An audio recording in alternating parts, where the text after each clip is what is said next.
Irmãos, eu quero que você abra sua Bíblia no mesmo texto que nós lemos na quarta passada. Vamos ver se você lembra. Romanos 5, versículo 1. Nós vamos ler o mesmo texto, nós vamos abordar o mesmo tema, dando sequência no que nós falamos. Hoje, o título da palavra, na quarta passada, era Sem Culpa. Hoje nós vamos falar sobre Você é a Justiça de Deus. Essa é uma mensagem extremamente importante, uma mensagem escandalosa, extremamente escandalosa, um verdadeiro escândalo da graça.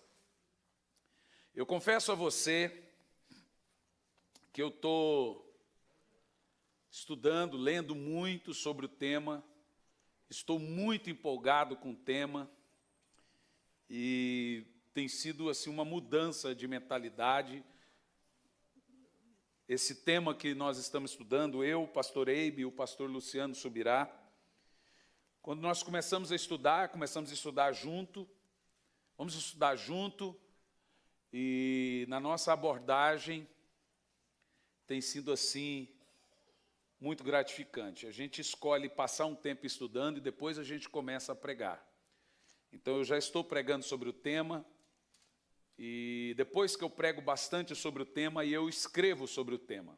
Então já tem a sinopse do livro, por título Graça Teimosa, e espero que seja bênção na sua vida. O texto diz assim: tendo sido, pois, justificados pela fé, temos paz com Deus por nosso Senhor Jesus Cristo. Senhor, fale conosco, que não seja eu quem fale, mas seja o teu Espírito, falando aos nossos corações, nos ensinando e nos instruindo, em nome de Jesus. Amém. E graças a Deus. Depois fala para o pessoal do presbitério e os pastores comerem rápido e vir. Nós passamos aqui à tarde na reunião do presbitério e só agora eles vão comer. Tem uns neguinhos magrinhos ali, então deve estar com muita fome. Bom, quando nós falamos de justiça de Deus, o que é justiça de Deus? Quando nós falamos de justiça de Deus, você tem que entender que existe uma diferença entre a justiça de Deus ser praticada por Deus e a justiça de Deus ser praticada por nós. Quando nós falamos de justiça de Deus relacionada a Deus, está relacionada a fazer. Justiça de Deus relacionada a nós não é relacionada a fazer, e sim a crer. Porque você não adquire e você nem se torna a justiça de Deus fazendo. Você se torna a justiça de Deus crendo. Então, justiça de Deus não é fazer. Justiça de Deus não é fazer coisa certa. Obviamente, a palavra justiça está relacionada a sempre fazer as coisas certas. Daí surgiu o termo justiça. A justiça tem que fazer a coisa justa, fazer a coisa certa. Como no nosso caso, você não se torna a justiça de Deus por obras, então, no nosso caso, não é relacionado a fazer e sim a crer. Então, justiça não é fazer coisa certa, é crer de maneira certa. Então, para nós ser justos diante de Deus, não é porque você está fazendo as coisas certas. Ser justo diante de Deus por cristão é porque você está crendo certo. E crendo certo faz você praticar e fazer as coisas certas. Quem está entendendo, diga amém. Agora veja bem, você não é justo por aquilo que você fez. Você não é justiça de Deus pelos seus méritos. Você é justiça de Deus e você é justo por aquilo que Deus fez. Isso nos ensina que eu não sou justo por aquilo que eu faço, eu sou justo por aquilo que Deus fez. Por isso que não está ligado a fazer, e sim a crer. Quando alguém fala assim, fulano é justo, logo você imagina que é porque ele faz coisas boas ou faz coisas certas. Não. Fulano é justo porque ele crê no justo. Ele crê de maneira certa, não porque ele faz coisas certas. Então, eu não sou justo perante Deus por causa das minhas performances. Não sou justo por nada daquilo que eu faço. Eu sou justo baseado na performance de Jesus. Vamos ver Romanos 5, no versículo 17. Nós vamos ler o verso 17, depois o verso 18. Romanos 5, 17 diz assim: se pela transgressão de um só, a morte reinou por meio dele, preste atenção, muito mais aqueles que recebem de Deus a imensa provisão da graça e a dádiva ou o dom da justiça, reinarão em vida por meio de um único homem, Jesus Cristo. Agora olha que texto interessante. Justiça é um dom da graça. Justiça é resultado da graça. E você sabe que graça é favor imerecido, que é o contrário de lei, que é favor merecido. Viver na graça é viver debaixo das obras de Jesus apenas e nunca da sua performance e nunca dos seus méritos. Isso não é só, porque tem gente que fala, eu estou na graça, eu só vivo debaixo dos méritos de Jesus. Mas tem gente que imagina que o contrário também é verdadeiro. Se Deus não pode levar em consideração os seus méritos, Ele também não pode levar em consideração os seus deméritos. Você está entendendo o que eu estou falando? Porque não seria justiça. Então Deus não leva em consideração os seus méritos, mas leva em consideração os seus deméritos. Não é justiça. É isso que nós precisamos entender, mas vamos continuar. Quando você recebe a graça de Deus, que é o favor imerecido, na mesma hora você recebe o dom da justiça de Deus. Veja você que a justiça é um dom, o texto diz, o dom da justiça. Quando você recebe a graça, que é o favor imerecido, consequentemente você recebe o dom da justiça. O dom da justiça é o resultado da graça. Você entende o que eu estou falando? Quem está entendendo, diga amém. Ou seja, então a justiça é um dom. Então um dom, a palavra dom é muito interessante, que a palavra dom é uma derivação grega da palavra graça. A palavra graça é charis. E charis quer dizer favor imerecido. E a palavra dom é charismata. Você percebeu? É uma derivação. O dom vem da graça. Todo dom é fruto da graça. Ninguém paga preço, ninguém compra dom, ninguém paga para receber dom. Ele recebe por causa da graça. Que coisa tremenda, não é? Então, a justiça de Deus é um dom de Deus, um dom da graça. Todo aquele que vive na graça, debaixo da graça, ele se torna por dom a justiça de Deus. Que coisa tremenda, isso para mim é fantástico. Eu quero que você diga isso, dentro do seu coração, mas também com voz alta, eu sou a justiça de Deus. Fala mais alto. Aqui nós temos uma pergunta. O que faço para me tornar e para ser a justiça de Deus? Como eu me torno justiça de Deus? Primeira coisa, crer certo. Diga comigo, crer certo. Obviamente, irmãos, que se você crer errado, faz você viver errado, faz você praticar coisas erradas, faz você andar errado, faz você cantar errado, faz você pregar errado, faz você ser um marido errado, faz você ser uma esposa errada. Crer errado muda tudo. E crer certo muda tudo. Quando você crê certo, você pratica certo, você caminha certo, você vive certo. Mas algumas pessoas podem me dizer, pastor, como eu sou justo, como eu sou justiça de Deus, se eu também sou pecador? Boa pergunta. Porque o dom da justiça, ou a doutrina da justificação, ela é muito mal pregada, ou na maioria das vezes não é pregada, por causa desse mau entendimento. Você é pecador.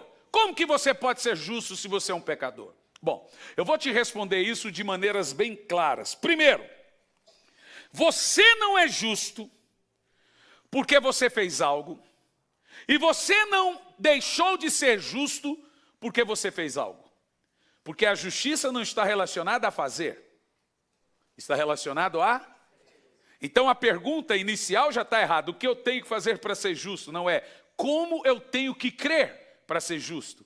A justiça não está relacionada a fazer, está relacionado a crer. Agora observe uma coisa comigo. O texto aqui diz, se pela transgressão de um só homem. Agora deixe-me te perguntar, olhe bem para mim. O que você fez para merecer ir para o inferno? Outra pergunta. O que você fez para merecer nascer um pecador? Quando você ia nascer, você brigou com o óvulo da sua mãe e isso te fez nascer um rebelde, um pecador, foi isso? Você não tem culpa de ter nascido em pecado.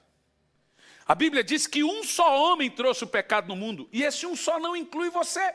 Você é pecador não pelos seus pecados. Ora, você não é pecador porque você pecou. Não são os seus pecados que te fazem pecador, é a sua natureza.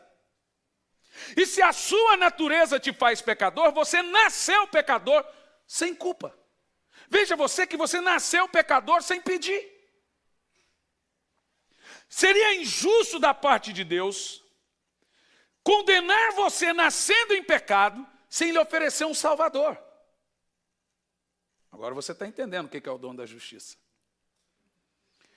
Entendeu? Você não é pecador pelas suas obras.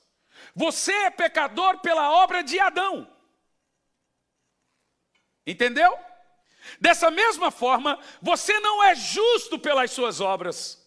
Você é justo pela obra de Cristo. É um Adão brigando com outro Adão.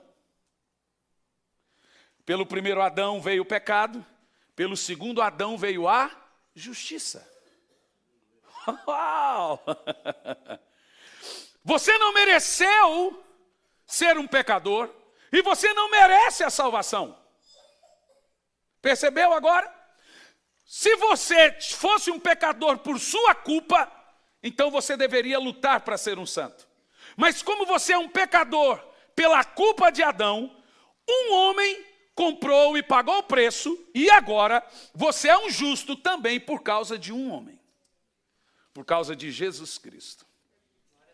Por isso que a Bíblia chama a doutrina central do cristianismo, da onde originou a reforma protestante, justificação pela fé. Essa é a doutrina que nós chamamos do cristianismo. Isso significa, veja agora o verso 19 desse capítulo. O verso 19 é poderoso, diz assim, ó. Logo assim, como por meio da desobediência de um só homem, muitos foram feitos pecadores. Você ouviu? Você não nasceu em pecado por sua culpa. Você não nasceu em pecado por suas obras. Foi pela obra de Adão que o pecado entrou no mundo. O texto diz que não é seu demérito ser pecador, como não é seu mérito ser justo. O texto diz...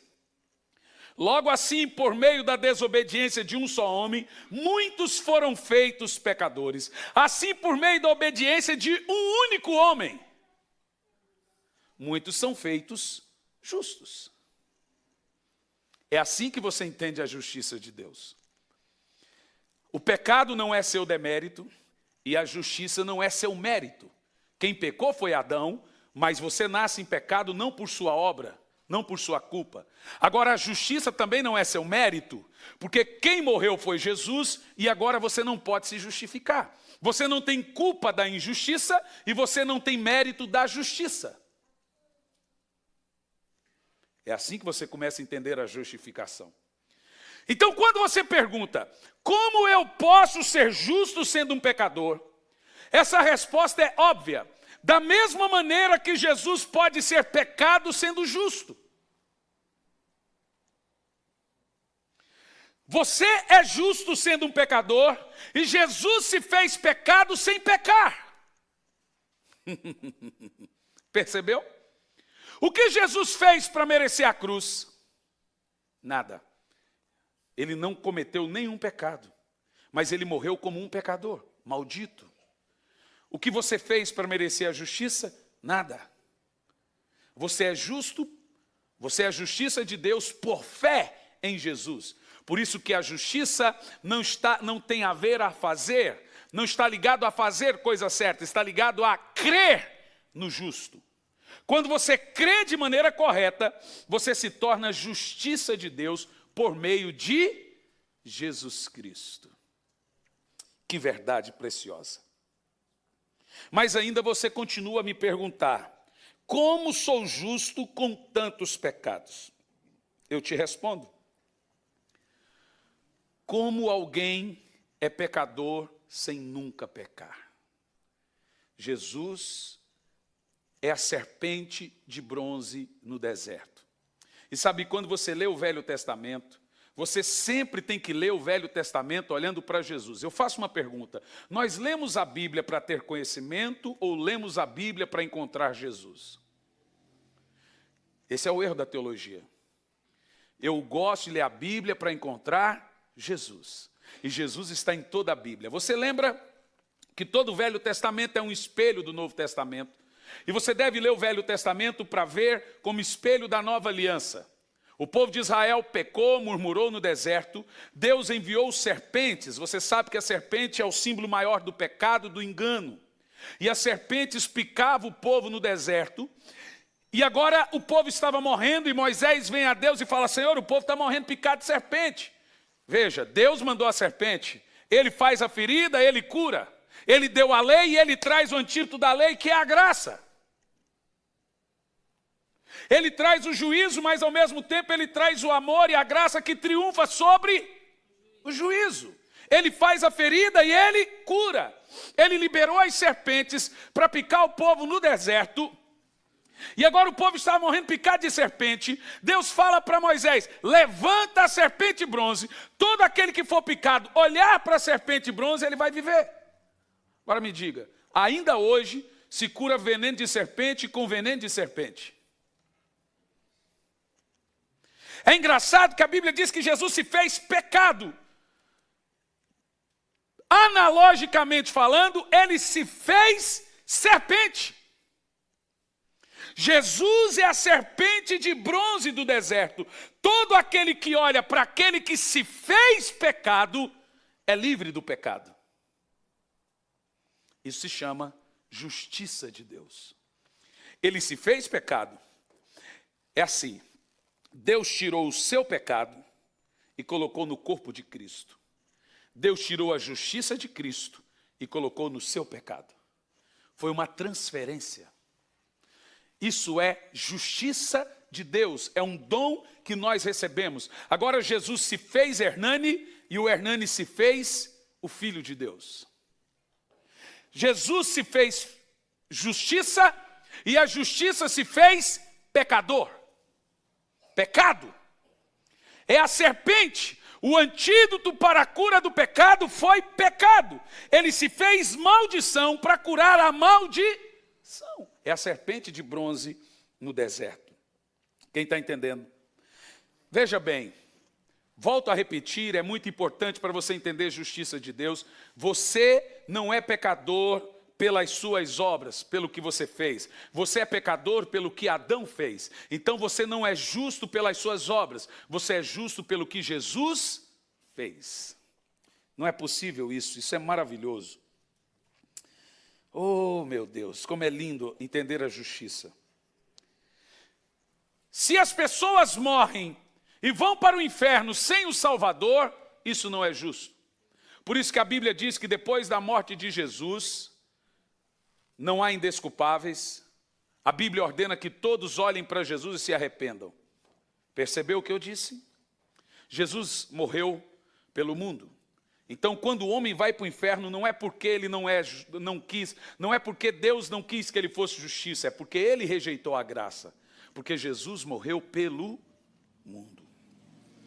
Então, você não pode olhar a justiça de Deus com méritos. Veja bem, se alguém vai para o inferno, ele vai porque ele quis.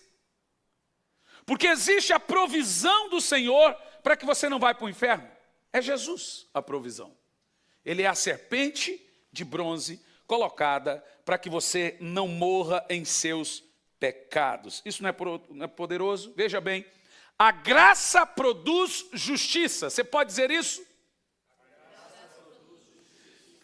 A Bíblia diz que por causa da graça recebemos o dom da justiça. Isso significa que justiça é a consumação, é o fruto de ter recebido a graça. Eu digo de maneira sólida e forte, você é a justiça de Deus. E crer nisso muda tudo. Porque tem gente que ainda pensa que ele não é a justiça de Deus. Não, eu sou um réprobo. Eu sou isso. Não, você é a justiça de Deus. Agora veja comigo, 2 de Paulo aos Coríntios, capítulo 5, no versículo 21.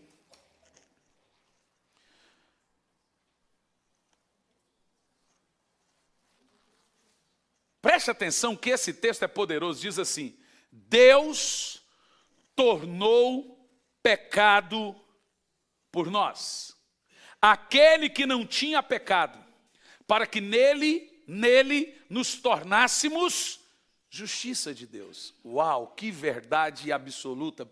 Você está entendendo o que eu estou falando? Você está entendendo o que foi ensinado aqui? Por isso que a justiça de Deus não está ligado a fazer, está ligado a crer nisso que você está lendo. Ele já se tornou pecado, ele é a serpente de bronze. E quando você olha para ele, você se torna justiça de Deus. Crer certo faz viver certo. Crer errado, tudo dá errado. Você canta errado, você prega errado, você faz tudo errado. Você trabalha errado, se você crê errado, tudo dá errado. A Bíblia diz que Jesus nunca pecou. E o que ele fez para se tornar pecado? Responda você a mim. Nada. Ele se tornou a serpente, ele se tornou pecado, e agora Deus usa o pecado para vencer o pecado, Deus usa a serpente para vencer a serpente, é a serpente de Moisés comendo a serpente de Faraó. É a serpente de Deus engolindo a serpente do diabo.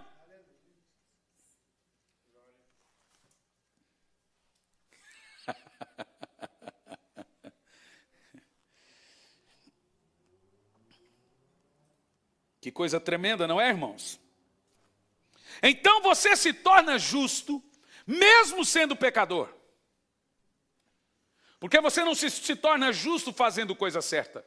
Você se torna justo crendo certo. Não fazendo certo, mas crendo certo. Não é fazendo ou deixando de fazer, é crendo. É pela fé. Olha, um resumo histórico rápido. Eu não sou um pregador narrativo, eu sou um pregador expositivo. Tem pregadores que são pregadores narrativos, que contam uma narrativa da história e conta aquela história e prega em cima dela. Eu sou um pregador expositivo. Mas eu vou fazer uma narração, uma história, agora da história da igreja. Lutero se converteu lendo Romanos 1:17, por favor, Romanos 1:17. Lutero estava se martirizando. E ele se martirizava, ele se flagelava por causa dos seus pensamentos lascivos. Acho que era com alguma fleira. E ele batia, se sangrava. Um dia Lutero estava, Romanos 1:17. Um dia Lutero estava se flagelando e lendo esse texto. Porque no Evangelho é revelada a justiça de Romanos 1:17. Está certo. Porque no Evangelho é revelada a justiça de Deus. Não vou pregar hoje, mas a próxima mensagem minha é te mostrar que toda vez que você lê o termo Evangelho é sinônimo de graça. O Evangelho é a graça. E o que você vai ouvir aqui é espantoso. Escute bem. Porque no Evangelho é revelada a graça de Deus. Nós lemos há pouco que a justiça de Deus é um dom da graça. Aqui diz do Evangelho. Uma justiça do princípio ao fim, e pela fé, não é fazendo, é crendo. Então você não é justo porque você não mata, porque você não rouba, porque você não torce para o Corinthians, você não é justo porque você dá comida na rua, você não é justo praticando, você é justo crendo. É justificação pela fé, não pelas obras. E diz assim, como está escrito, Lutero leu isso, e batendo, o justo vive da fé. E ele começou a dizer, o justo vive da fé, eu sou a justiça de Deus, e se batendo, obras, né, flagelo, eu sou a justiça de Deus. Eu sou a justiça de Deus. Acabou o flagelo. Ali nasceu a reforma protestante, quando ele entendeu que ele era a justiça de Deus. Que ele não precisava se flagelar, ele não tinha demérito pelo pecado e nem mérito pela justiça. A salvação era pela fé, a justificação era pela fé. Agora observa você que eu prego isso há anos e é impressionante como a igreja, de modo geral, não sabe explicar a justificação. E ela não sabe porque a justificação é o maior escândalo da graça. Pregar justificação é impressionante. Olha, eu estava pregando e alguém diz, mas pastor, essa mensagem sua da graça é licença para pecar. Irmão, todo mundo peca sem licença, irmão. Que conversa é essa que graça é licença para pecar? Sei lá, precisa de licença para pecar, rapaz? É impressionante como alguém realmente pensa que pregar a graça é dar licença. As pessoas pecam sem se deixar, rapaz. E as pessoas realmente pensam que a graça é a força do pecado. Não é. Não é. Veja Gálatas capítulo 5.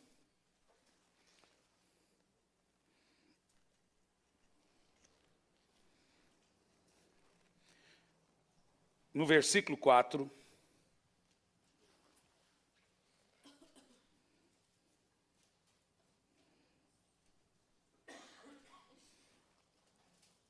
Gálatas 5, no versículo 4.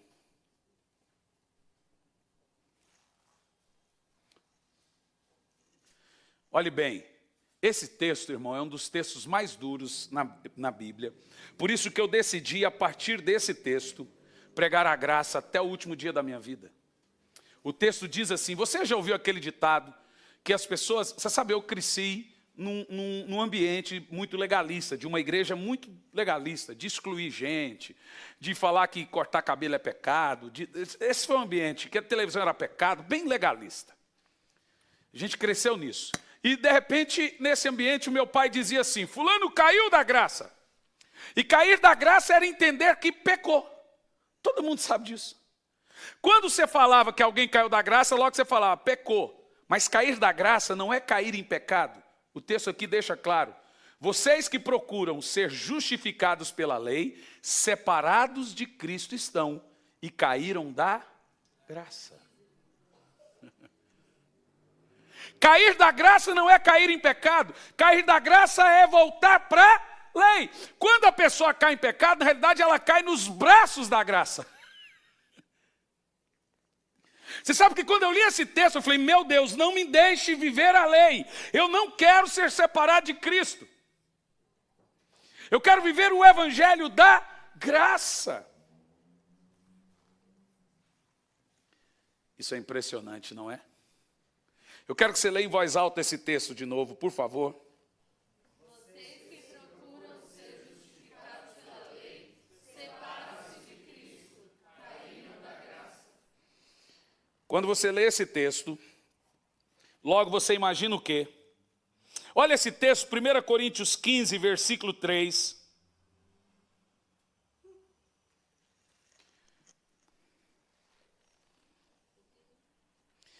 Porque é importante você declarar que você é justo.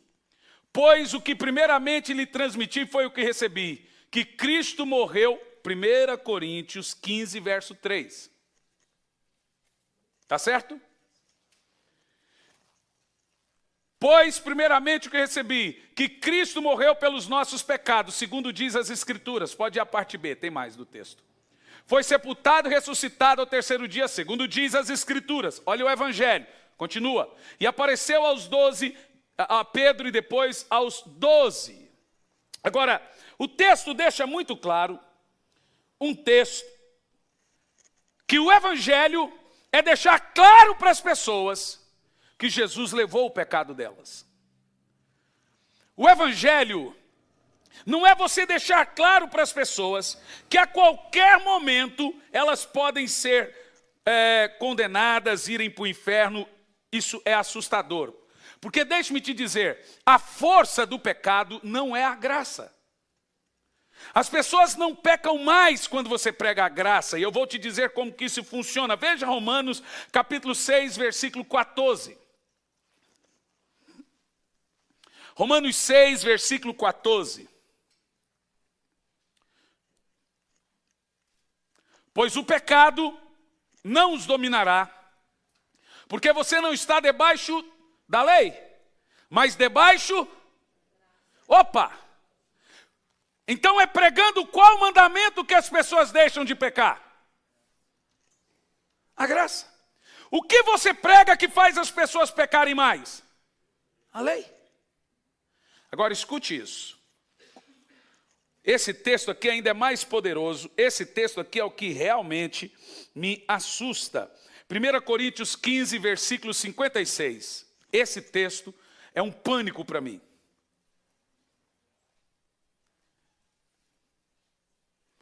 O aguilhão da morte é o pecado.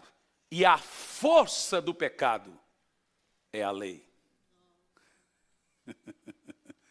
Viver na graça não faz você pecar mais. Faz você pecar menos. E eu vou te dizer por quê. Pelo simples fato que crer certo faz você praticar certo. Vou te contar um testemunho. Eu estava ouvindo um pastor pregar sobre justiça. E ele estava contando que chegou uma moça na igreja dele que fumava maconha. Eu tenho algumas assim em Campo Largo.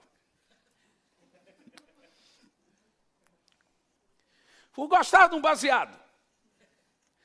E ele falou assim, querida, você não consegue parar de fumar? Pastor, eu gosto da marihuana. Mas faça-me um favor, toda vez que você for fumar maconha, diga, eu sou justiça de Deus. Crer certo faz você viver certo. Se você crê que Jesus levou os seus pecados, que Ele não está com raiva de você, que Ele não quer acabar com você, isso vai fazer o pecado perder a força, tirar as raízes. Porque o que aumenta a força do pecado é a acusação do diabo. Quando você crê que você é justiça de Deus, qual é a força que o diabo tem para te acusar? Crer certo faz viver certo. Então ele disse, e comece a declarar, toda vez que você acender o cigarro de maconha, diga, eu sou a justiça de Deus. Então a moça acendeu o cigarro. Eu sou a justiça de Deus. Eu sou justiça de Deus. Eu sou justiça de Deus.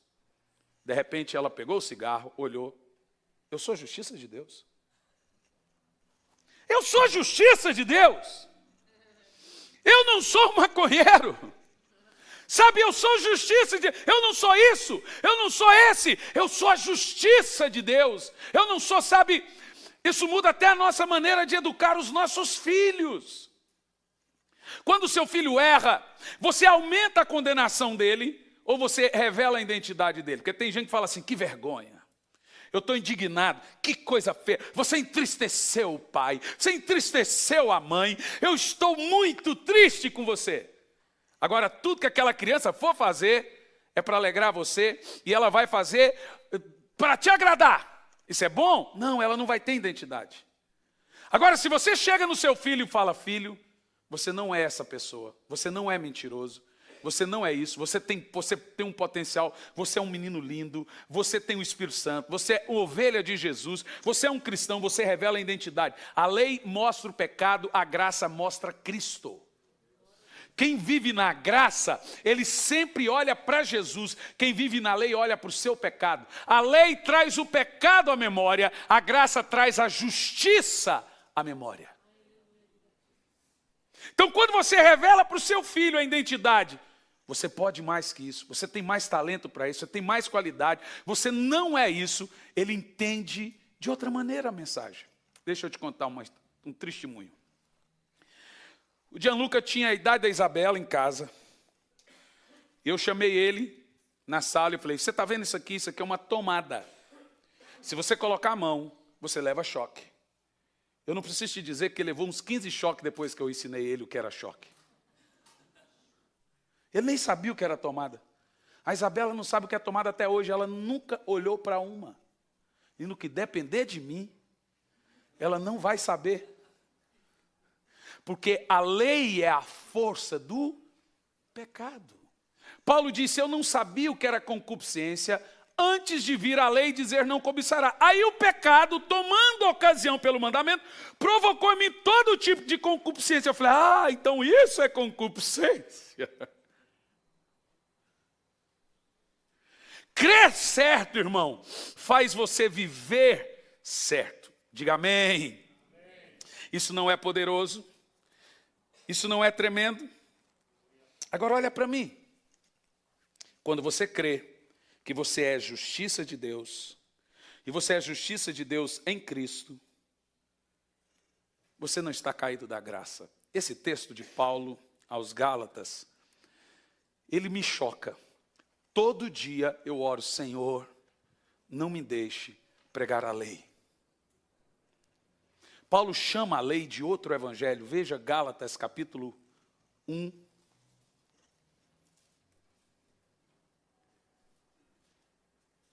Gálatas capítulo 1 em diante. Vai a partir do versículo 2. Pode ir indo. Por favor, vai a partir do versículo 6. Admiro que vocês abandonaram tão rapidamente aquele que vos chamou da graça de Cristo para seguirem outro evangelho. Qual é o evangelho da graça que não é a graça? Qual é o evangelho que não é a graça, mas é chamado de evangelho? A lei. E você quer se assustar ainda mais? João 8,32. Essa é a revelação. Paulo diz, eu estou admirado que vocês saíram do evangelho da graça para um outro evangelho. Quando você pega o contexto todo dos Gálatas, eles estavam misturando lei e graça. Eles queriam viver na graça, mas vamos pôr um pouquinho de lei. Vamos seguir as festas judaicas, vamos guardar o sábado, vamos circuncidar as crianças, vamos pôr um pouquinho de lei, não custa nada. Paulo diz, não dá para misturar. Paulo vai dizer, se é por obras, então já não é por fé. Se é por fé, então não é por obras. Não tem como misturar. Agora você já leu esse texto da Bíblia? E conhecerão a verdade, e a verdade vos libertará. A gente que prega a libertação, a gente gosta muito desse texto. Simplesmente pelo fato dele ter a palavra libertar. E eu durante anos eu pregava que a verdade que liberta é a palavra de Deus. Alguns dizem que a verdade que liberta é a lei. Mas a verdade que liberta não é a lei. E nem a Bíblia. Qual é a verdade que liberta que Jesus está falando? Agora veja bem. Sai daqui, Paulo.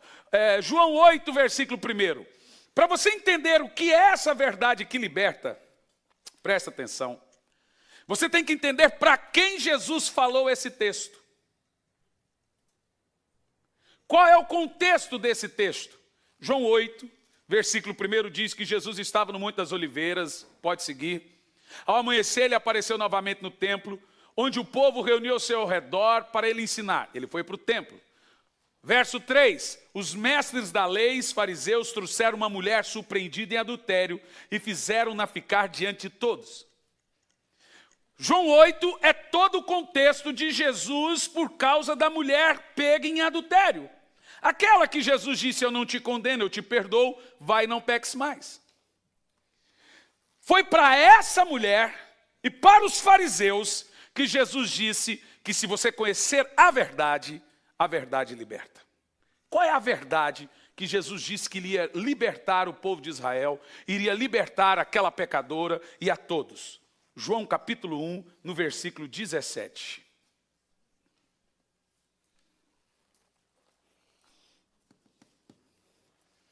Crer certo faz você viver certo.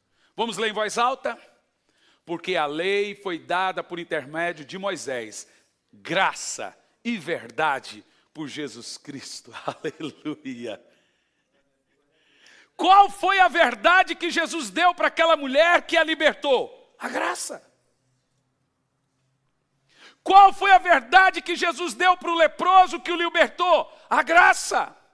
Qual foi a verdade que o filho pródigo tinha no coração dele, que fez ele se retornar para a casa do pai? Olha o que o filho pródigo tinha no coração: meu pai é bom, ele é bom para os trabalhadores, meu pai não vai me rejeitar. Essa é a verdade que fez ele retornar para a casa do pai.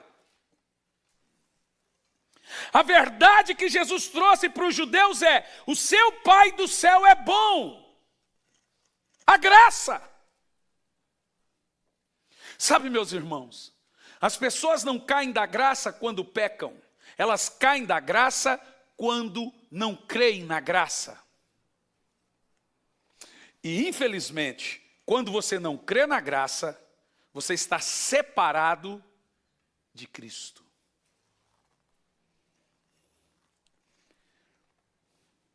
É impressionante isso. Realmente me deixa meio suspenso lendo uma coisa dessa. O problema hoje é que nós temos mais fé naquilo que fazemos do que naquilo que Jesus fez. Então você tem fé que você jejuma, você tem fé que você ora. E aquele que tem a cultura do Sinai, a cultura da lei, ele fala assim: irmãos, nós vamos fazer uma campanha e nós vamos jejuar e Deus vai agir. Eu já vi um pastor que ele dizia: irmãos, eu e a minha equipe de pastor vamos jejuar. E quando a gente jejua,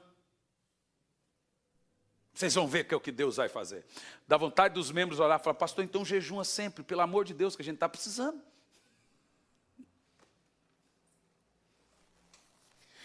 Sabe, entender o contexto da graça, você entende que hoje você não faz, isso é tão importante, eu vou pregar isso depois. Você deve absorver isso, porque quando você tem a mentalidade do reino da graça, você viver na graça, você pensa, você crê certo, e quando você crê certo, você faz tudo certo. Por exemplo, quando Davi disse: prepara uma mesa na presença dos meus inimigos e unge a minha cabeça com óleo, meu cálice transborda. O que você entende desse texto? Você está querendo dizer que Deus vai vingar aqueles que se levantarem contra você. É isso que nós entendemos. O que é preparar uma mesa para mim na presença dos meus inimigos? Deixe-me te dizer, sabe como que Deus trata aquelas pessoas que se levantam contra você na graça? Por exemplo, você pega Davi. Antes de Davi cair, a oração dele era uma. Depois que ele teve a misericórdia de Deus, a oração dele era outra. Antes dele cair, Senhor, aniquila meus inimigos, mata meus inimigos, acaba com meus inimigos. Depois que ele caiu e foi perdoado, a oração de Davi é: Senhor, tenha misericórdia, segundo a multidão da tua misericórdia. Ele mudou. Mas veja, o que Davi está querendo dizer de prepara uma mesa para mim na presença dos meus inimigos? Sabe, a minha esposa costuma dizer que eu tenho um coração retardado. Meu coração é débil mental. Com isso ela está dizendo, ela e o pastor Samuel acostumam falar que eu sou besta. Graças a Deus eu tenho a minha sogra que é parecida comigo, que me ajuda um pouco nessa defesa dos dois ficarem me atacando, falando que eu sou besta.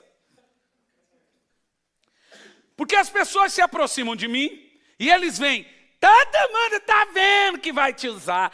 Cara, é de novo. Eu sei.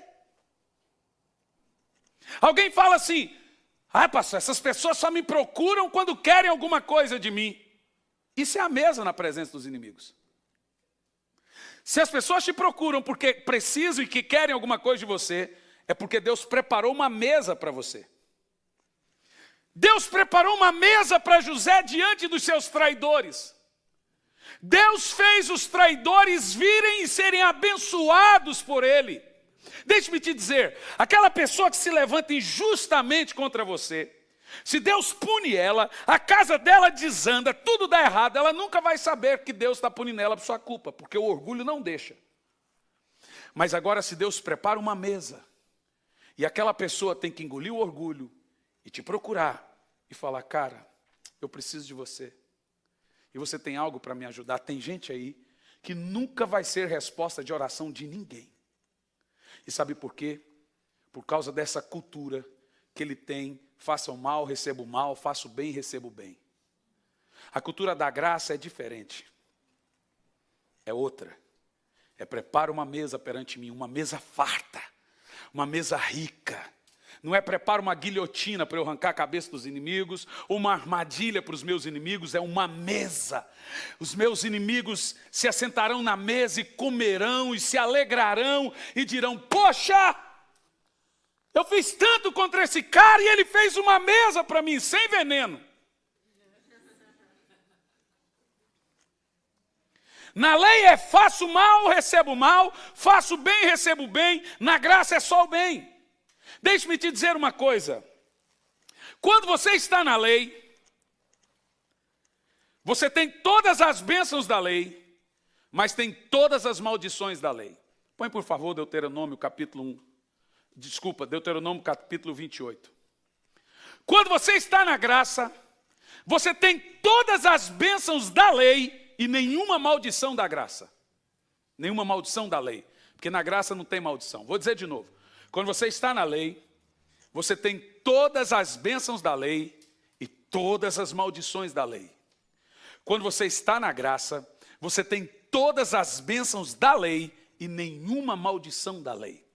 Deuteronômio 28, Deus começa com a lei do mérito. Eu já preguei isso aqui porque que a lei veio. Se vocês me obedecerem fielmente ao Senhor teu Deus e guardarem os meus mandamentos. Sabe, irmãos, eu já pertenci à igreja de pastor que usava isso como mensagem. Olha, Deus está dizendo que vai te abençoar se você fizer isso. Agora Deus está dizendo que vai te amaldiçoar se você não fizer isso. O cara está na lei do mérito ainda. Faço bem, recebo bem. Faço mal, recebo mal. O sangue de Jesus tem poder. Porque se você viver da lei, tu tem as bênçãos da lei, mas também tem as maldições da lei. Mas se você viver na graça, tu tem as bênçãos da lei e não tem as maldições da lei. Qual é melhor? Mas você pode viver na lei se quiser. Deuteronômio faz uma lista de bênçãos. Quando tu lê as bênçãos, diz assim, se você guardar os mandamentos, você vai ser, eu vou te colocar acima de todas as nações. Pode continuar o verso 2, em diante. Todas essas bênçãos virão sobre ti, para a direita, para a esquerda, na minha frente e para trás, por todo lado. É desse texto. Tá certo? Na graça você tem todas essas bênçãos. Só que tem uma diferença. Todas essas bênçãos, eu vou continuar, vai lá. Todas essas bênçãos te acompanharão se guardar a lei. Isso é lei. E continua. Pode ir. Vocês serão abençoados na cidade, no campo. Uau, uau, uau, uau, uhul. Verso 4. Os filhos do seu ventre serão abençoados, como também a colheita, os bezerros, cordeiros. Uau, essas são as bênçãos da lei. Agora vamos ver as maldições. Você quer ver as maldições? Precisa? Só duas. Só duas. Uma só.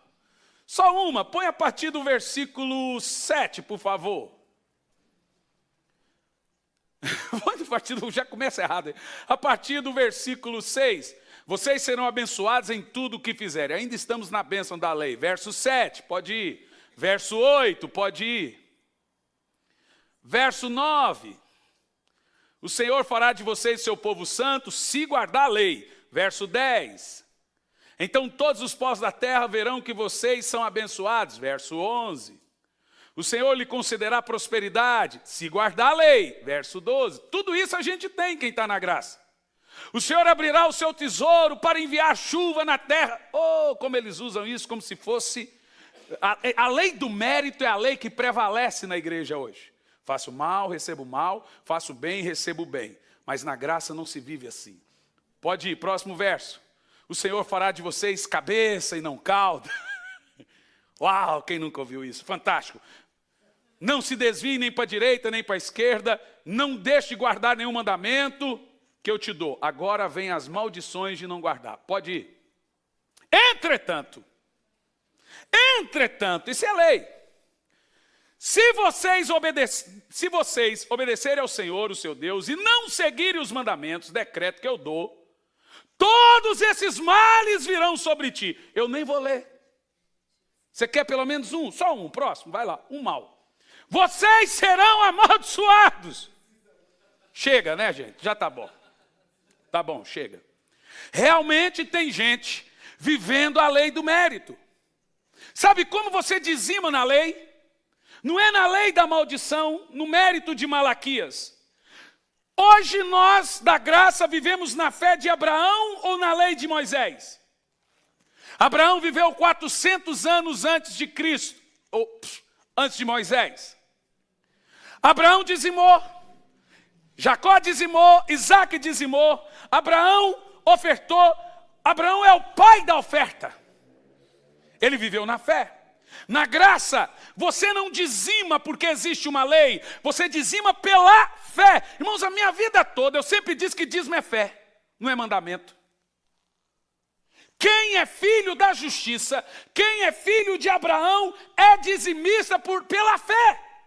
Não é pela lei, é pela fé. Se você tem a fé de Abraão, se você é filho de Abraão, é justiça de Deus. Os filhos de Abraão dizimaram, porque tinham a fé de Abraão. Isaac, Jacó.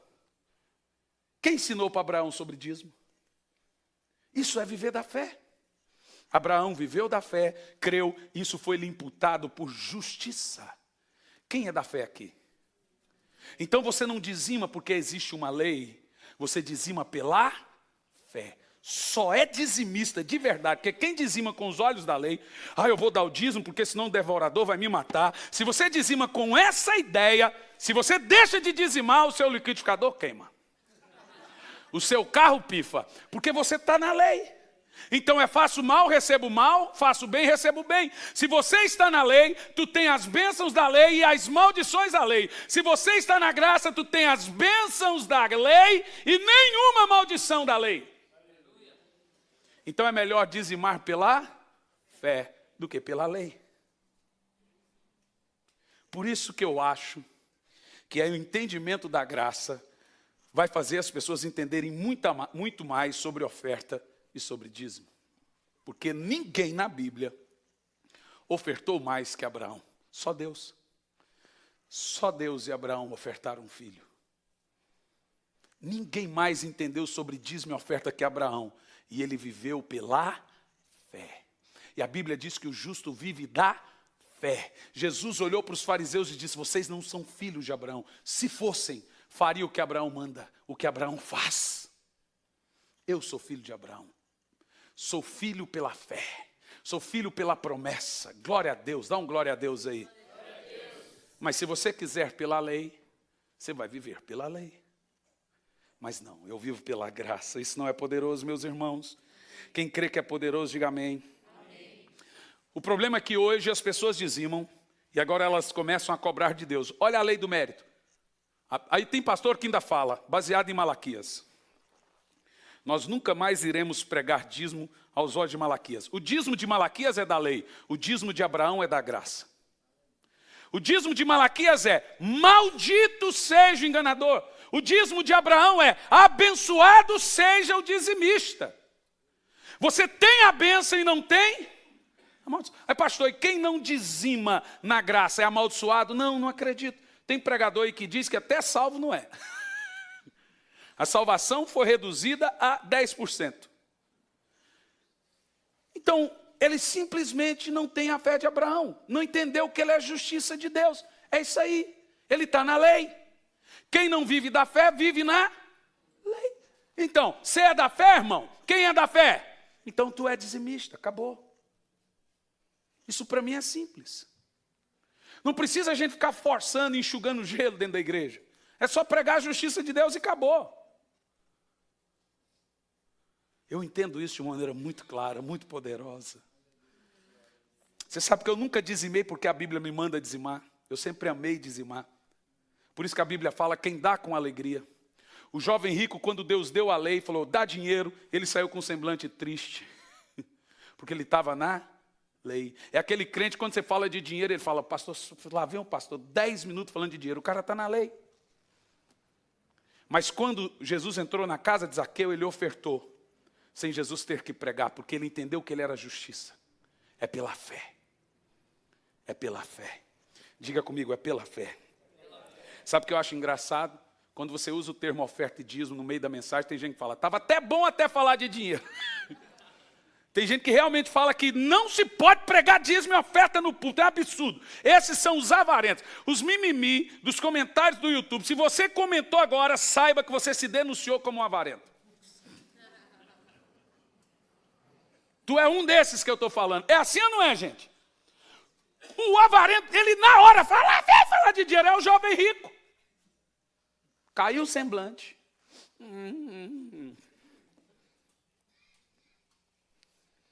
Você sabia que a Bíblia fala só de 3 homens justos e perfeitos? Você sabia? Só tem 3 homens na Bíblia que eram perfeitos, justos. Adão, antes de pecar, era perfeito, justo. Jesus nunca pecou, ele era justo e perfeito.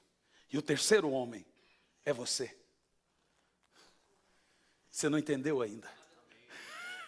Pastor, isso é esquisito. Não, não é esquisito. Você é justo pela fé. Então você é justo. Você sabe que até tem gente que demora a acreditar nisso, porque a mente dele está no Sinai. Tem 3 perfeitos na Bíblia. Adão antes de pecar, Jesus e você.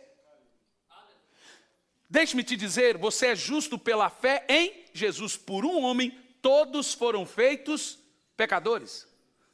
Todos foram feitos justos. Por favor, meu irmão, entenda isso. Não fique com a mente da lei. Você é justo. O diabo não quer que você saiba disso, porque se você crer certo, você vai fazer tudo certo a partir de hoje. Então o cara, quando ele entende que ele é justo, ele não peca porque ele sabe que ele é justo. Quando ele não entende que ele é justo, ele fala, eu sou pecador mesmo, eu vou pecar. Quando você entende que você é justo, o pecado tira as garras. A Bíblia diz que ele perde a força. Por isso que graça não é licença para pecar, é força para vencer o pecado. A lei, sim, é a força do pecado. É o negócio da tomada do meu filho. Vamos continuar. Segundo lugar, como me tornar justo. Isso aqui vai parecer esquisito.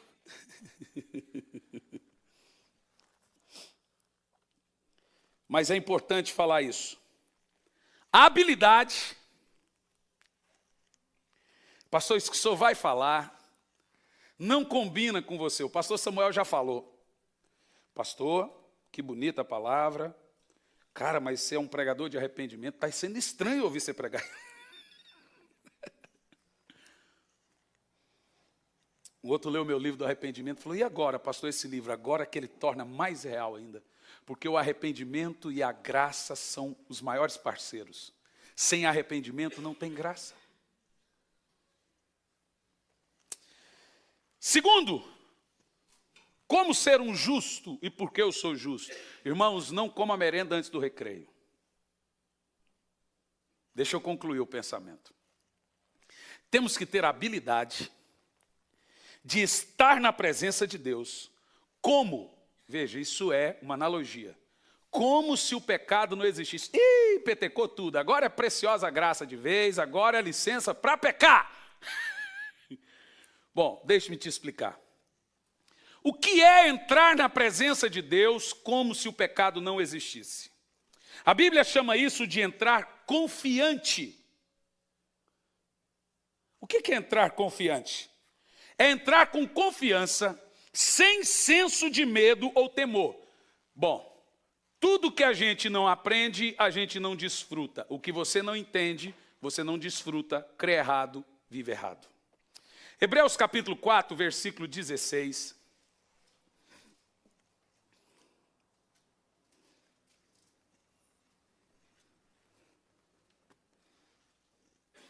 Assim sendo, aproximemo-nos do trono da graça com medo.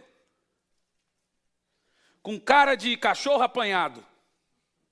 Eu sou o pó, eu sou pecador, meu pai, eu estou rastejando. Aproximemo-nos diante do trono da graça com confiança. Qual é a confiança? Que você é justo. Veja, quando Deus olha para você, Ele tem que ver Jesus. Porque foi feita uma transferência. O seu pecado para a conta dele, a justiça dele para a sua conta.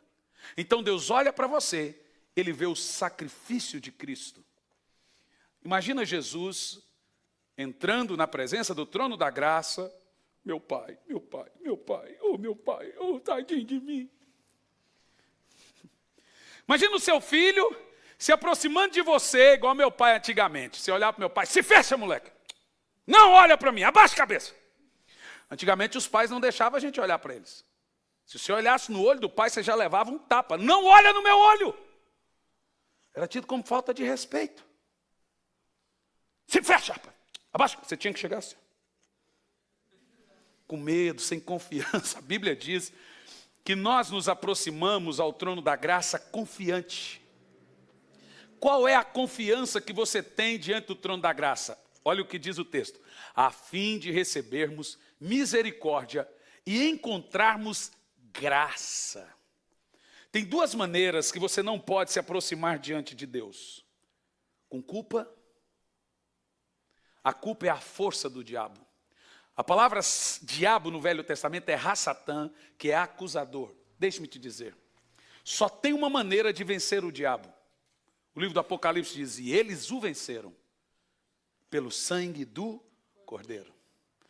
Você lembra que quando o anjo da morte desceu no Egito, ele não pôde entrar na casa dos hebreus, porque eles eram hebreus, amém? Não. Eles não entraram na casa dos hebreus porque eles eram hebreus. Eles não entraram na casa dos hebreus porque tinha o sangue.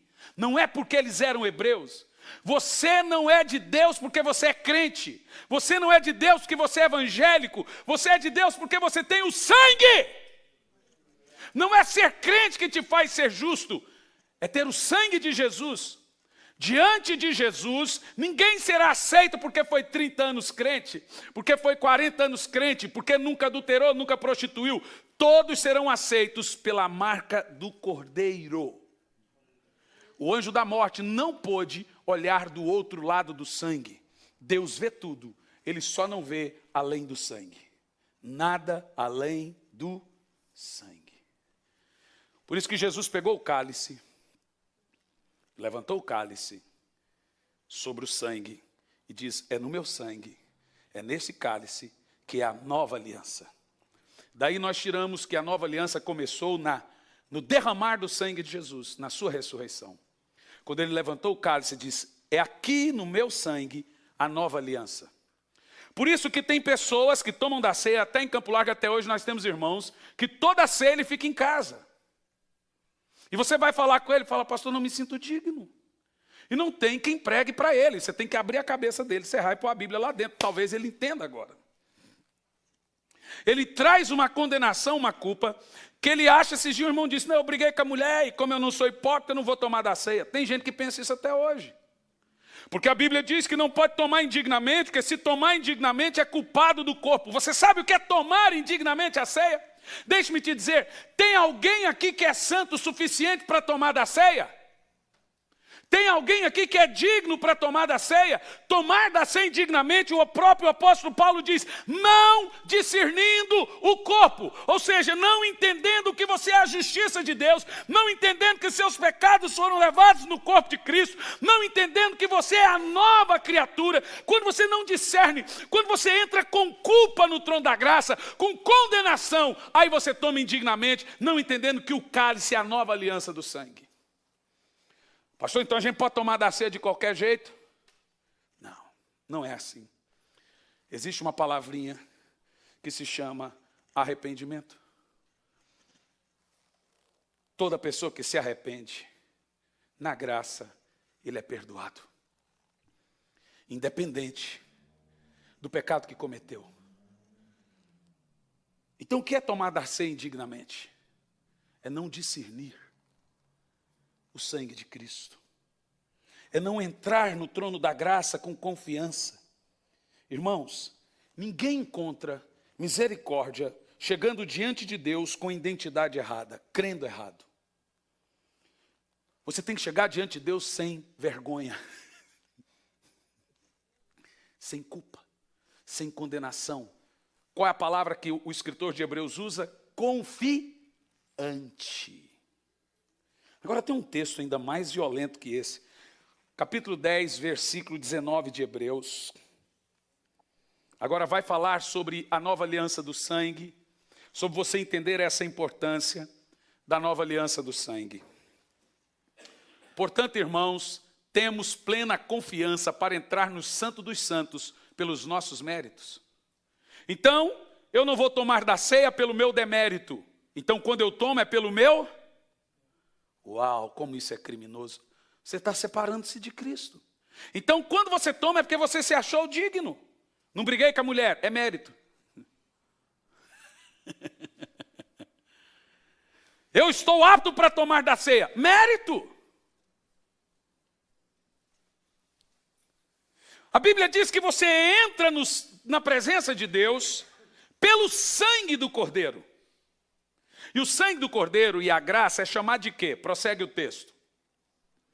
Por um novo e morto caminho? Não, pelo novo e vivo caminho que ele nos abriu. Estava fechado. Ele nos abriu pelo véu, que agora é o seu corpo. Oh, irmãos, como é libertador isso. Agora olha para mim. Você ouve isso. E agora você continua e você passa a repetir na sua vida. Eu sou justiça de Deus. Você lembra que o Espírito Santo está para te revelar 3 coisas. Pecado, justiça e juízo. Pecado de não crer em Jesus. Justiça, porque Jesus foi embora, mas o Espírito Santo está te lembrando que apesar de você ser falho, você é justiça de Deus. E do juízo. Juízo do julgamento, porque o príncipe desse mundo está condenado. Satanás não quer que você saiba que você é a justiça de Deus. Que agora todo mundo peca sem permissão e com licença e sem licença. O que a igreja faz não é impedir ou diminuir o pecado das pessoas, é colocar regras para elas mentirem quando pecam. E tem igreja que ainda fala, irmão, sobe aqui esse irmão aqui. E isso é bíblico, irmão, você precisa entender isso é bíblico. A disciplina na Bíblia é bíblico, mas a disciplina ela tem regras. Primeiro a Bíblia diz, chama o irmão com 2 ou 3 pessoas. Se ele aceitar, não precisa levar ele perante a igreja. Mas tem igreja que não faz essa regra. Pertencemos a igrejas que ela não chega, não corrige perante 2 ou 3 testemunhas, já leva direto no altar. Irmão, esse irmão aqui, com a namorada, você sabe, né?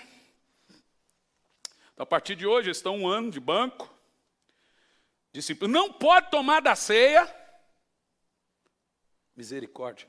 E tem umas que excluem.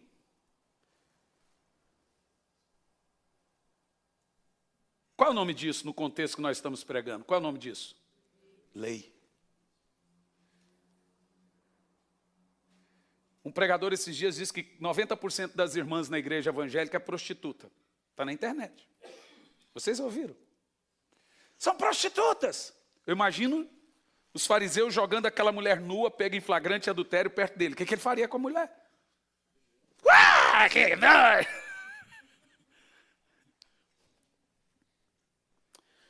Você precisa entender que quando você entende que você é a justiça de Deus, o pecado não tem domínio sobre vós. E não sou eu que digo isso. Romanos 6 e 14, por favor. O pecado perde a força, não é quando você prega a lei, é quando você entende a justiça, que você é justiça de Deus. Diz o texto, pois o pecado não te dominará, porque você não está debaixo da lei, mas debaixo da graça. Você percebeu? Vencer, você quer viver uma igreja sem pecado é difícil. Viver na graça é pecar menos. Mas se você quer ter uma igreja santa e separada para Cristo, que não é separada de Cristo, mas separada de Cristo, pregue a justiça de Deus, pregue o sangue do Cordeiro, pregue a mensagem da cruz, pregue arrependimento, pregue a misericórdia, pregue a graça. A mensagem do arrependimento é a mensagem poderosa da ascensão da graça.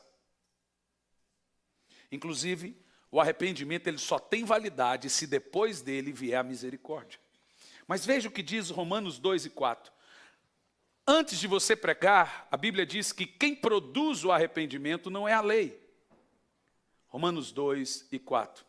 Ou será que despreza a riqueza da sua bondade, tolerância e paciência, não percebendo que é a dureza de Deus? É a bondade de Deus que leva ao arrependimento. O que produz arrependimento? A graça. Por isso que eu vejo as palavras, Jesus ele usava palavras, eu imagino Jesus, um homem muito meigo, que ele confrontava, e as pessoas diziam assim, uau, quanto amor, quanto amor. Então temos duas maneiras erradas de entrar diante de Deus, você vai ouvir agora. Primeiro, com condenação. Condenação é o contrário de confiança. Culpa é o contrário de confiança. Medo é o contrário de confiança. Nós chegamos diante de Jesus. O que é condenação? Dizendo, oh Senhor, eu não sou nada. Eu não mereço nada seu. Nada seu. Tudo. Ah, Senhor.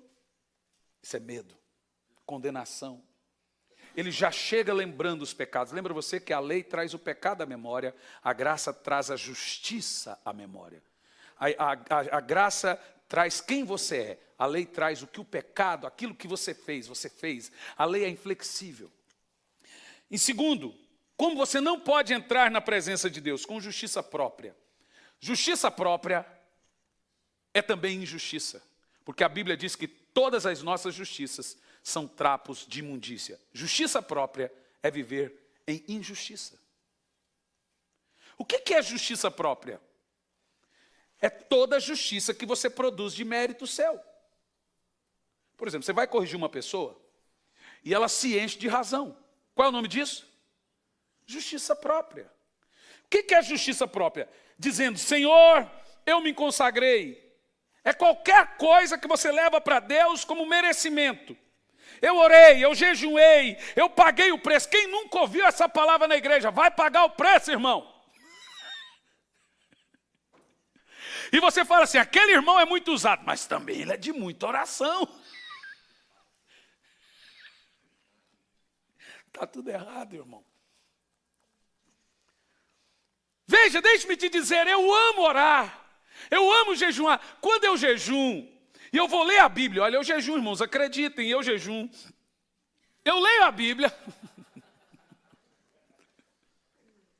Fala igual Joseph Prince, não parece? Não é o que... Ó, quando eu jejum, pastor Samuel não, eu jejum. Quando eu jejum, também não parece. Pastor Cliff, também não parece jejum não, meu filho.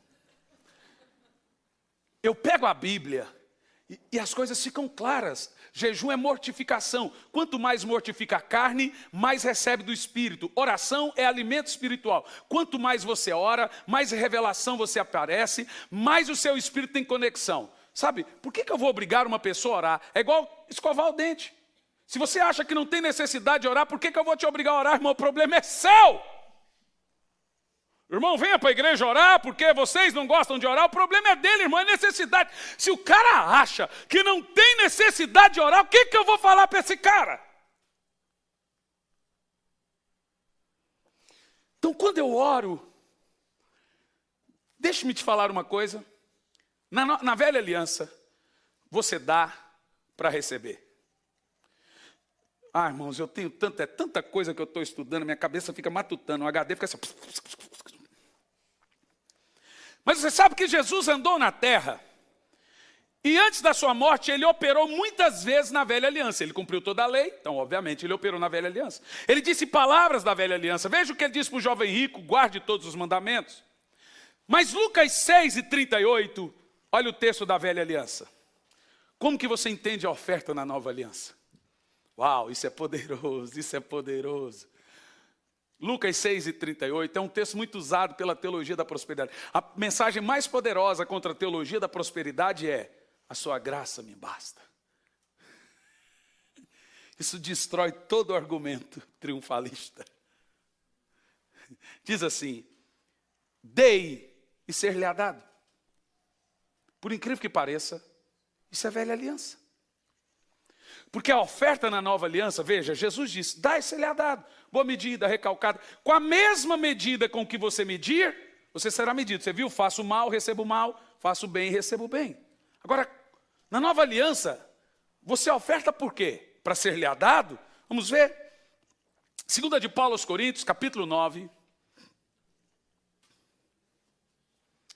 A partir do versículo 6. Isso é muito poderoso.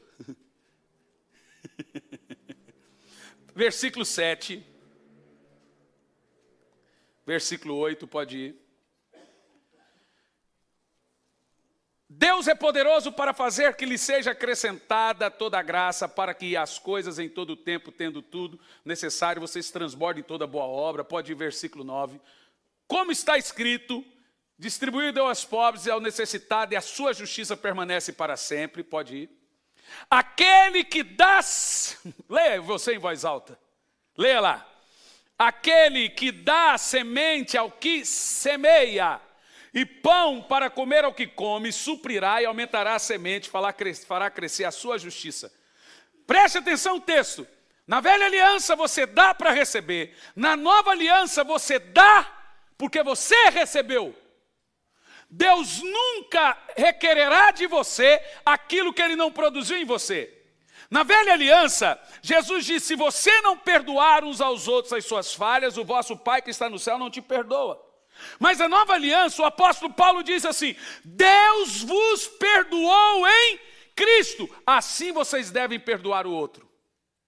Então Deus, na nova aliança, Ele não exige de você nada que Ele não produziu em você. Por exemplo, na nova aliança, a Bíblia diz que você é amado primeiro, então agora você deve amar. Na nova aliança, a Bíblia diz que você é oferta porque Deus já lhe deu. Na nova aliança, a Bíblia diz que você deve perdoar porque você foi perdoado. Na velha aliança, se você não perdoar, você não é perdoado. Na nova aliança, você perdoa porque foi perdoado. Ou seja, na nova aliança, Deus só cobra de você aquilo que Ele produziu em você. Não é maravilhoso? Uau, uau, irmão, se empolguem. Você quer que eu plante bananeira? Vai ficar lindo. Vai ser uma coisa maravilhosa. Qual é a maneira certa de nós entrarmos na presença de Deus?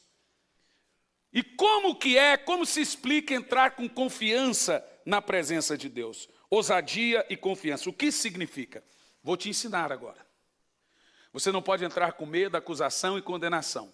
Pecou, se arrependeu, não peques mais, esquece. Não deixe o diabo ficar trazendo à memória o seu pecado. Você se arrependeu, abandonou o pecado, acabou. Se alguém vier te lembrar o pecado, você fala: você está fazendo o papel do Ra-Satã, do acusador. Acabou. Se arrependeu, abandonou o pecado, o sangue de Jesus lhe purificou. Amém? Amém? Na nova aliança, você não traz o pecado à memória, você traz a justiça à memória. Fala: eu sou a justiça de Deus, eu não sou mentiroso. E agora, quem crê certo, vive certo, pratica certo. Se você crê que você é a justiça de Deus e não mentiroso, a mentira perde a força na sua vida. Se você crê que você é a justiça de Deus e não adúltero, o adultério perde a força na sua vida. Se você crê que você é a justiça de Deus e não viciado em pornografia, a pornografia arranca as mãos da sua vida. É um processo automático. De repente você fala: ué, o que deu? Mudei. Qual esforço você fez para isso? Nada. Você apenas creu certo. Mas a gente fica tentando, só na lei, e não consegue vencer a acusação, a condenação. É terrível isso. Como eu entro diante de Deus na nova aliança? É assim, ó: Senhor, sei que não mereço, mas estou aqui pelo teu sangue. Não é com medo, é com confiança. Sei que sou pecador, mas sou justo pelo sacrifício de Cristo. Em Jesus, eu sou sua justiça. Eu sou a justiça de Deus hoje. Escute isso, irmão, não é brincadeira o que eu estou falando. Você é a justiça de Deus. Deus olha para você e te vê como Ele vê Jesus. É impressionante como demora, porque eu acho que alguns não estão entendendo o que eu estou falando. Se você é a justiça de Deus, se houve uma transferência, se Ele tirou o seu pecado e pôs na justiça de Jesus, tirou a justiça de Jesus e pôs no seu pecado, como que Deus deve olhar para você agora?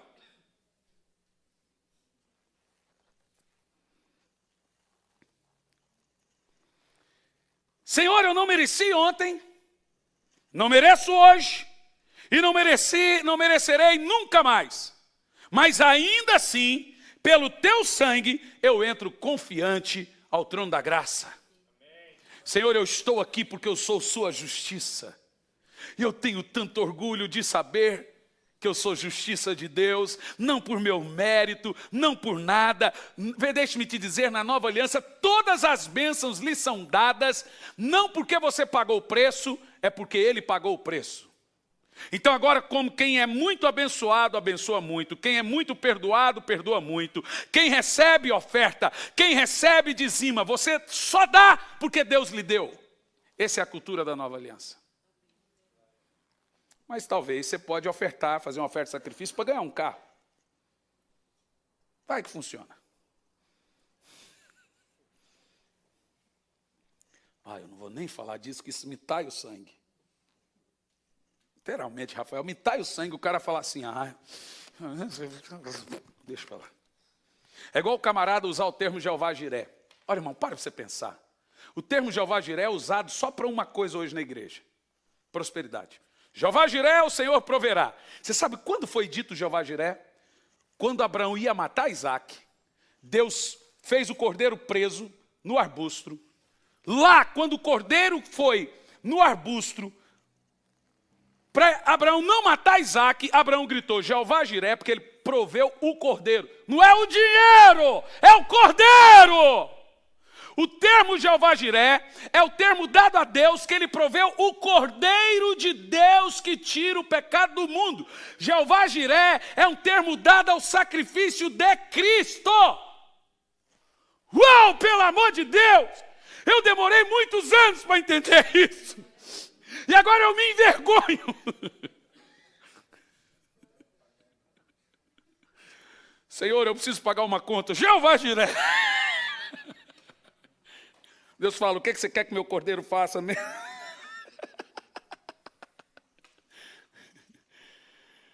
A Bíblia envergonha a gente tem hora. E a gente envergonha a Bíblia tem hora.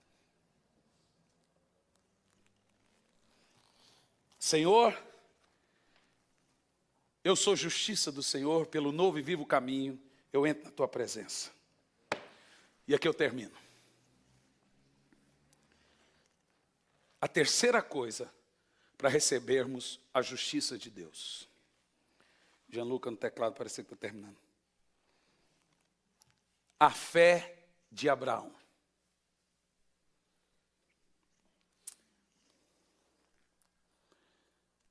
A fé de Abraão. Romanos capítulo 4, versículo 1 e 2.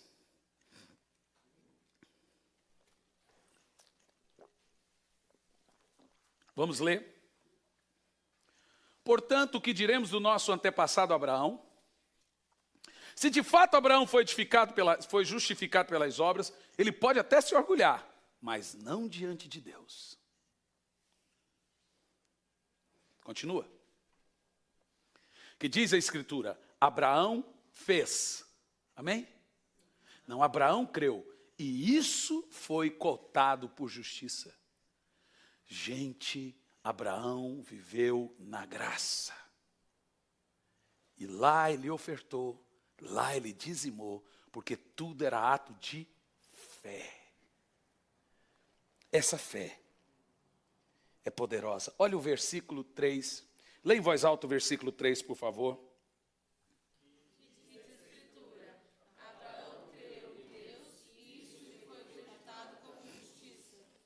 O que Abraão fez para ser declarado justo? Creu. O que você tem que fazer para ser declarado justo?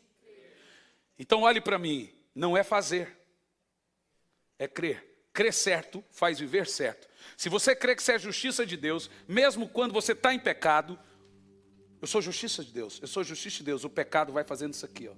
Ele vai perdendo a força, ele vai perdendo a força, ele vai perdendo a força, ele vai perdendo a força. E você fala, eu não sou um mentiroso, eu não sou um viciado, eu sou a justiça de Deus. E o pecado vai perdendo domínio e o diabo não pode mais lhe acusar, porque o diabo agora sabe que você crê certo. Sabe, o diabo te acusa, então ele sabe que você não crê certo, ele fala, tá vendo? Deus está com raiva de você, você é uma vergonha. E ele traz o pecado à memória e ele usa a lei para isso. Lembra? Lembra que a Bíblia diz que o diabo usa a lei para lhe acusar?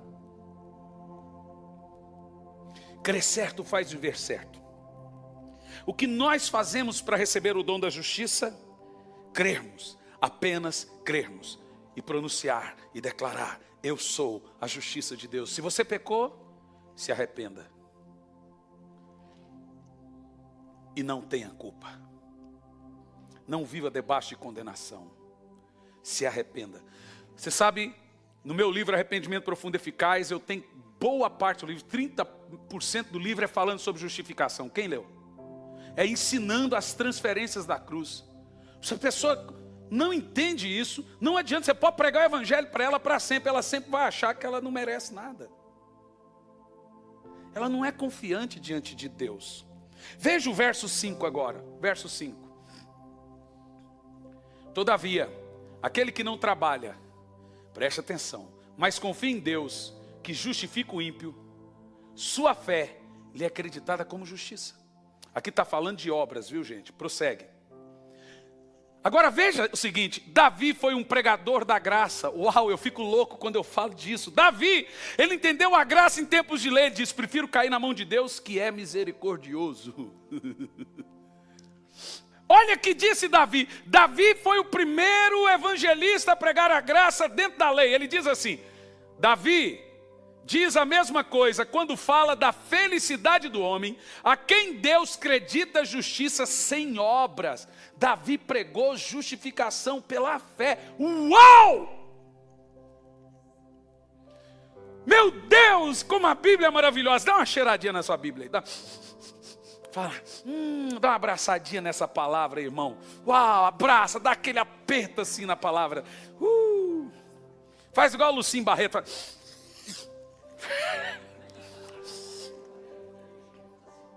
Olha o verso 7.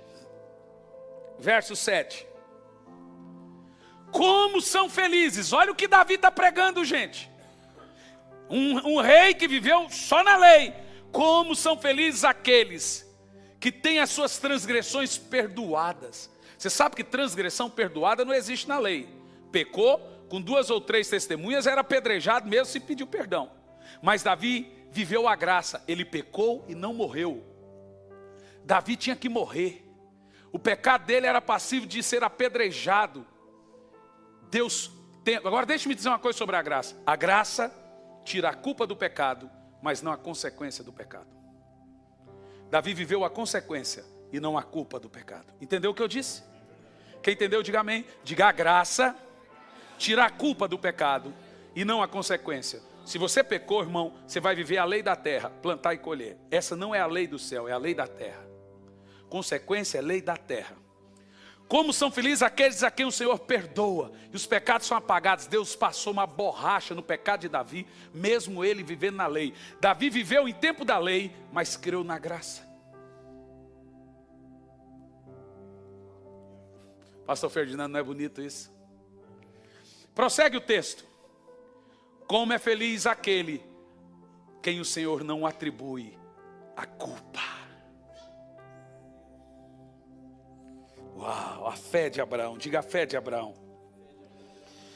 E eu concluo aqui. E eu quero que você diga em voz alta para o seu irmão, não anule a graça de Deus. Gálatas 2:21. O que tem de irmãos hoje anulando a graça, de duas maneiras, ou transformando ela em lascívia, Porque se você está em pecado, vivendo na graça, não é na graça que você está, é em lascívia, concupiscência. Já vou ler sobre isso. Primeiro esse texto. Não anulo a graça de Deus. Leia em voz alta isso, vai lá. Não anulo a graça. Como é que anula a graça de Deus? Pois se a justiça vem pela lei, Cristo morreu inutilmente. Misericórdia, diga comigo bem alto, misericórdia. Qualquer justiça própria é anular a graça. Irmãos, eu vou fazer um estudo do livro de Gálatas. É constrangedor. Agora preste atenção, eu não quero anular a graça de Deus. Qualquer conceito de mérito, de justiça própria, faz anular a graça de Deus. Agora veja bem, tem gente que confunde ser salvo pela graça e salvo para as obras. As obras não te salvam, mas você é salvo para as obras. Isso não é justiça própria. Ok? Vamos lá. Entenda uma coisa, obra é obra, graça é graça. Obra é obra, graça é graça. Não misture. Veja Romanos 11, versículo 6. Não pode... não, vamos pôr um pouquinho de ler aqui, senão o povo vai virar bagunça o negócio. Vira bagunça é quando você dá a lei. Vamos ler em voz alta esse texto. Se é pela graça, já não há mais obras. Se fosse, a graça não seria graça. Uau, não dá. Toda vez que você pôr, nem que seja um pouquinho de lei, a graça não é graça. Não pode pôr vinho novo em odres velhos. Não pode pôr mandamento novo em lei caducada. Eu quero viver sempre na graça. E quero depender da misericórdia de Deus. E aqui eu termino com o texto que lemos em diante, no início, Gálatas 4:15. 4:5, né? 4:5.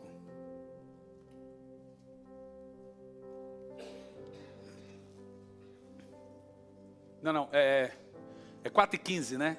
4:15 o texto que foi lido, né? É isso mesmo, Gálatas 4:15. Não é possível. Hã? Separado de Cristo. É 5:4. Nós lemos no início, gente. 5:4, desculpa, é o contrário. Põe lá, Pedro. Acabamos de ler o texto. É isso aí. Vamos ler esse texto em voz alta. Vai lá.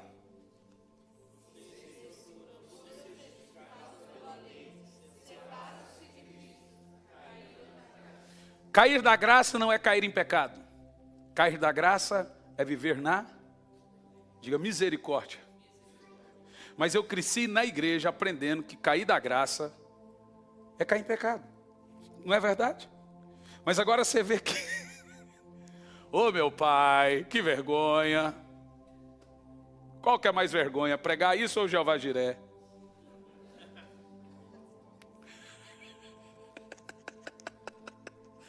Oh meu Deus. Eu vou te dar um texto e concluímos. Uma vida justa, eu escrevi isso essa semana na internet.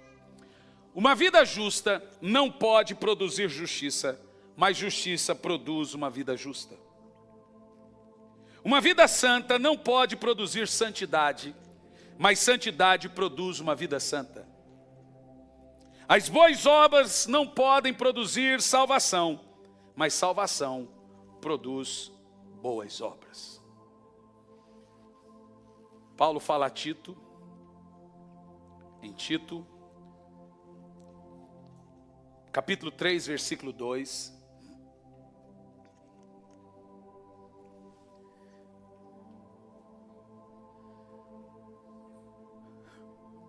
Versículo 3, isso que é cabeça cansada, gente. Eu não costumo errar não, viu? Literalmente eu não costumo errar. 2, versículo 11. Não dorme e dá nisso. Porque a graça se manifestou, Salvador a todos os homens. Aqui está um terceiro estilo errado de viver na graça. Versículo próximo. Ela nos ensina a renunciar o pecado, as paixões mundanas e a viver de maneira santa, justa e piedosa. Se você está vivendo em pecado, tu não está na graça, você está em concupiscência. A graça é força para vencer as paixões mundanas. Eu gostaria de dizer para os pregadores da graça, por favor, não esqueça esse texto. Esse texto não pode ser deixado de pregar. Ele é tão importante quanto os outros. Ok? Se você vive em pecado, não é na graça que você está. É na lei. Porque a força do pecado é a lei. Quem está na graça, ele aprendeu. Ele não é por força, ele aprendeu a renunciar ao pecado. O pecado vai perdendo a força, ele aprende a dizer não ao pecado. Aleluia. Fique em pé.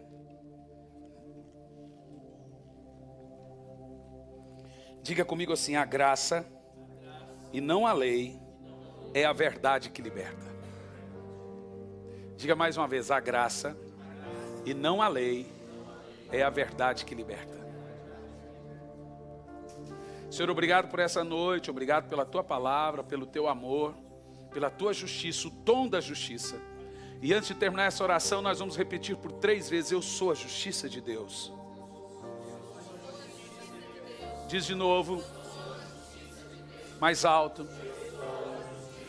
Pastor, eu fumo, eu tenho vícios. Repita sempre: você é a justiça de Deus. Você vai ver que o pecado vai perdendo a força. Você é a justiça de Deus. Amém. Vamos aplaudir o Senhor.